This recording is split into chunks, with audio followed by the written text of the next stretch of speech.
এটা হচ্ছে MI 4C router.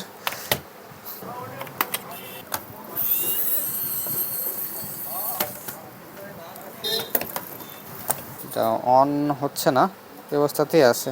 এখন আমরা এটাকে ফ্ল্যাশ করব। এর জন্য এটা হচ্ছে এর এসপিআই ফ্ল্যাশ চিপ বা বায়োস চিপ। এটা খুলে অ্যাডাপ্টারে কানেকশন করে ফ্ল্যাশ করব।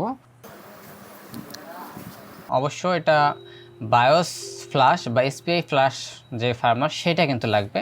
MI4C গ্লোবাল, এখানে দেখেন এই যে স্টক ফার্মার ফুল স্টক গ্লোবাল অটোতে দিলাম। এখন কিন্তু আইসিটাতে ইরেজ হচ্ছে, তো এই যে প্রোগ্রামার কিন্তু কাজ করতেছে। ওকে, কাজ হয়ে গেছে। চলুন এবার আইসিটা লাগিয়ে ফেলি।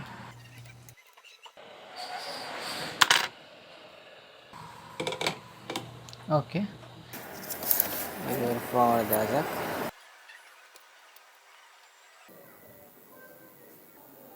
এই মুহূর্তে রিডিং হচ্ছে 21-22। এই যে আলহামদুলিল্লাহ দেখুন এটা অন হয়ে গেছে। হ্যাঁ, এই যে রাউটারটা একদম অন হয়েছে। আর আশা করি এটা এসএসআইডিটাও চলে আসছে।